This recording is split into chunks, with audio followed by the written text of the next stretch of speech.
Righto, in the shed again, doing things other than cleaning up because I just like being a grub. I know it's disgusting. Get a good look at it now so you can get all your whinging out of the way. Righto, I am still on my COVID leave and I'm bored. I'm not bored actually, I've got so much to do, it's ridiculous. But so much to do that like none of the cars you can see don't need fixing, including the motorbike. All of them, including the caravan, everything you can see from here needs fixing. So I shouldn't be doing this. But I saw the other day on one of the videos of the blokes who know what they're doing. They were out and about and they were trying to weld a trailer back together with batteries. And they're having a hell of a time. And I thought, oh, that's weird. Especially for the bloke who was doing it. He's a pretty crash hot welder, I'm told. So I thought this is a bit odd. Anyway, it was just on one of the, on one of the more popular four-wheel drive channels. So I got home and thought, geez, I did this years ago. Like, I was actually out in the Simpson Desert, Perny Bore, years ago in my camper trailer, and I broke a spring hanger mount, which is exactly what the boys did the other day on this film. Now, when I broke the spring hanger, I worked out quickly that when I built the trailer, I'd welded the whole trailer together, and when I welded the trailer together, I don't mind my nose, whoops. When I welded the trailer together, when you're building a trailer and fabricating anything like that, you generally tack it all together first, and then you come back and fully weld it once it's all tacked together. So I tacked it all together and I've forgotten to come back and weld this one spring hanger. So it lasted for a couple of years. Anyway, I decided to break at Perny Bore, which is about, I think, 170 Ks into the desert from Mount Dare, from memory anyway. Long time ago, this is back in 2000. But I welded it back together successfully with two batteries, right? Two batteries like this. So mine were in fact 760 cranking amp batteries, and I thought, bugger it, I want to get the gear out because I welded it quite successfully. In fact, I never bothered repairing it when I got home. It welded that well with 2.5mm rods and two 760 cranking amp batteries that I left the weld. I never bothered re-welding. Anyway, these are two bigger ones. I think these are my winch batteries. These are two Delcors. Now, I've still got the gear. This is the thing I used to carry. I had carried that because with that you can just hook it up to your jumper leads and use it. I always used to carry that. I'm not going to use that today because I've got that. So there's no point using that when I've got that. But I always have that in the box, this little loop in the box, because you need a series of battery. You need 24 volts. Doesn't work on just one battery. And in fact, on that day, I tried it with a big battery and a little battery out of the camper, and it still didn't work. So I had a big battery out of the car, little battery out of the camper, and it didn't work very well. With 2.5mm rods, my two big batteries worked fine, the two winching batteries, so that's what I used. Now, these are the jumper leads I always used to carry. You don't carry jumper leads anymore. Now, whoops. Now you carry these instead.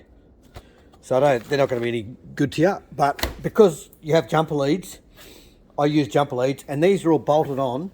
All these jumper leads are bolted on under here with a lug, so you can just unbolt the lug, bolt them onto there, and basically you've got a big long lead you can use. So I'm going to set it up and have another bash now because trying to work out, we're pretty sure that the other day old mate was using low hydrogen rods, which are the normal rods you use these days. Low hydrogen rods. Now they work really well with inverter welders, which I've got a little inverter welder in that box there. And they work well with that, but I'm pretty sure they don't work with batteries. So if you're going to cart them, so what I did, I actually had to go with them the other night, and it was just splatter. Like, it was just all this splatter was my test. It was just, and I'll show you, I'll do it again now, and it's just crap. But I went and got some GP rods instead, and the GP rods welded, I'm not going to say fine, like I literally just clamped that clamp onto that. I didn't even try hard, and already it came with a weld that's like, it's gonna get you out of trouble anyway. So here it goes. We're gonna have a play.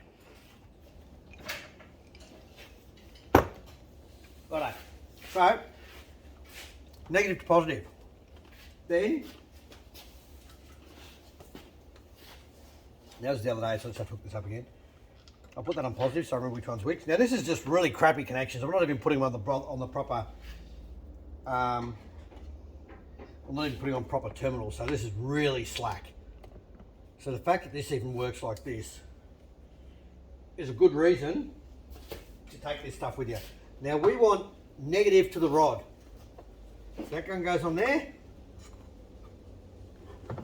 and positive to the job. There's the earth. You've got to weld that way, it just doesn't work, I don't think. Right, so where's the old low hydrogen rod? This one here. These are the modern rods that work really well with inverter welders. And as you'll see, this is just crap. Like, I'm talking crappy connections. Like, I'm not really trying too hard here.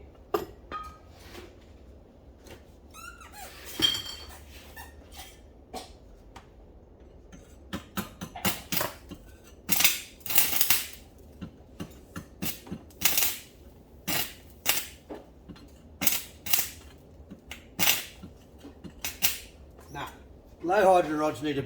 I actually talked to old mate Ruben the other night and said, what was the story there? And the story is that your low hydrogen rods need a heap of current to get them going. A little inverter welders do that. But they are no good without that big current boost or inverter welder. So what we'll do instead, well, this is really crappy connections, but anyway, here goes.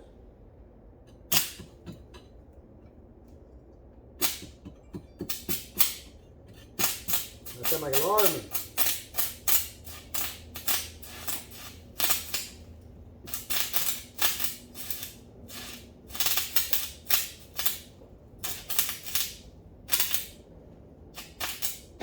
Oh, that's it.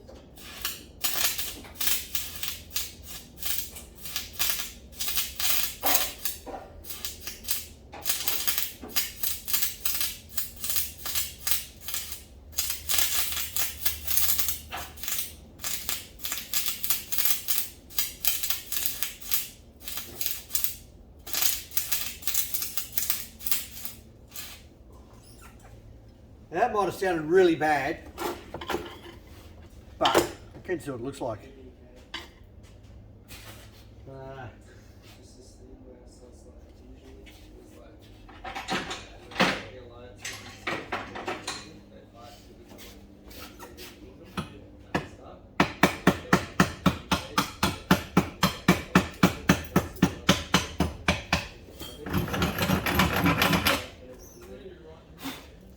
Oh, there you go. Have a look at this.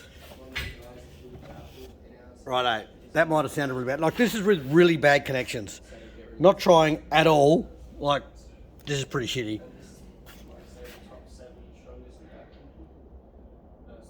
Oh no, that still looks pretty crap.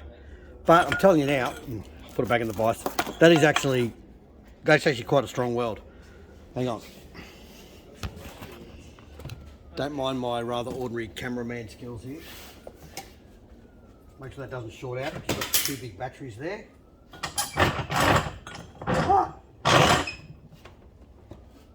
Oh, that is actually quite good.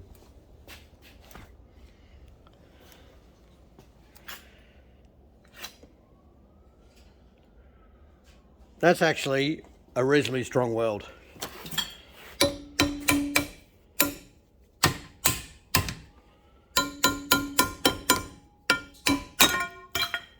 I'll tell you now, if you wanted to, you could break that off, but if you put a weld on the other side as well, you are not getting that off. So there you go. You can weld with batteries quite successfully if you're stuck out the bush and you really need to. There you go. So you need these rods. These are general purpose rods, not low hydrogen. You need something like these ones. That's upside down. Allstark is one of the smoothest, blah, blah, blah, blah, blah, general purpose electrodes on the market. There you go. And with a decent welder, as in welding person, not me, I'm an electrician, you'd actually probably do quite a good weld. But there you go. Just going to do that. Now, obviously, if you're away, I actually had that with me, which is pretty funny. We used to carry that in the old winch truck. Me and Pedro used to carry that and all this shit in the old winch truck. And it wasn't until recently that we worked out those new rods just don't work. So I'm glad I didn't get stuck out bush, because that's the only rods I would have had till I got hold of those ones. So we always carried that. You don't even need that. I think I sometimes used to carry just, here you go, just that glass. This is all the stuff from way back then. So we used to carry just that glass, and you can put that into an old Kellogg's cornflakes packet or anything. You just tape it in. Anything that's going to keep the UV off your face, obviously, so you don't get burnt. But there you go, and that is really shit connections. If you undid these lugs in here and actually bolted them onto the connections normally, you'd have it even better again. So I'm not going to bother, but I'm telling you, that's not bad. I should have got Pedro to weld it, and we could have showed you how a good welder could do it properly. But anyway, there you go. Happy days. I don't mind welding that up, our bush. I really hope I don't have to do too much welding on the L62. But anyway, nice to know we can if we have to.